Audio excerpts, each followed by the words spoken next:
Good evening guys. তো আজকে আমরা চলে এসেছি নৈহাটি উৎসব 2025-এর শেষ বছরের মেলাতে, যেখানে তোমরা দেখতে পাচ্ছ ম্যাডামরা রিহার্সাল করা চালু করে দিয়েছে। এখানে তিন ধরনের মেলা ছিল: শিল্প মেলা, সবলা মেলা এবং বই মেলা। যেটির মধ্যে প্রথমেই তোমরা দেখতে পাবে যে নবদ্বীপের সমস্ত রকমের মিষ্টান্ন তোমরা এখানে পেয়ে যাবে। তো যাদের দরকার পড়বে তারা কন্ট্যাক্ট করে নিতে পারবে, নাম্বার তোমরা পেয়ে গেছো নিশ্চয়ই। তারপর তোমরা দেখতে পাচ্ছ সে কত ধরনের শিল্প তারা হাতে বানিয়ে বিক্রি করছে এই মেলাতে। এবং এই মেলাতেই আমরা দেখতে পেয়ে গেলাম যে সুন্দরবনের মধু আমাকে এখানে টেস্ট করতে দেওয়া হচ্ছে। তো টেস্ট করলাম, তো সত্যি খুব সুন্দর ছিল। তো তারপরে আমরা চলে গেলাম সবলা মেলাতে, যেখানে আমরা দেখতে পাচ্ছি একটা ম্যাডাম কী সুন্দর নিজের মতন হাতের কাজ চালু করে দিয়েছে। এখানে বিক্রি বাট্টাও হচ্ছে। এবং তোমরা দেখতে পাচ্ছ এখানে লেডিস ব্যাগ থেকে শুরু করে সমস্ত আইটেম এখানে রেডি পেয়ে যাবে। তোমরা এই মিট শপে দেখতে পাবে যে চিকেন, বিফ, পোক সব রকমের মিটের আইটেম তোমরা এখানে পেয়ে যাচ্ছ।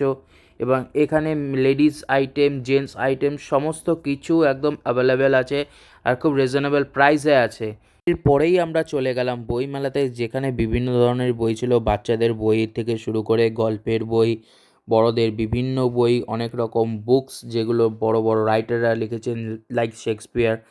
সেরকম অনেক রকম বই আমরা এখানে দেখতে পাচ্ছিলাম। অনেক রকম কবি, যেরকম আমাদের রবীন্দ্রনাথ ঠাকুর, তারপর কাজী নজরুল ইসলামের বিভিন্ন রকম বই ছিলেন।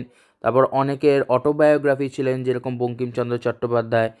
এই ধরনের অনেক রকম অটোবায়োগ্রাফি তোমরা এখানে পেয়ে যাবে। তারপর তোমরা দেখতে পাচ্ছ কী সুন্দর ফুলের সজ্জা, যেখান থেকে তোমরা ফুল পারচেস করে নিতে পারবে এবং তোমরা সব রকম ফুলের গাছের নামও জেনে নিতে পারবে।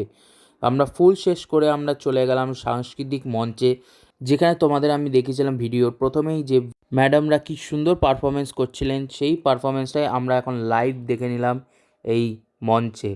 তো দেখতেই পাচ্ছ কত সুন্দর তার পারফরমেন্স করছে। পারফরমেন্স দেখার পর আমরা সোজা নৈহাটি স্টেশনে টিকিট কেটে আমরা বাড়ির উদ্দেশ্যে রওনা হয়ে গেলাম। তো দেখা হচ্ছে পরের ভিডিওতে।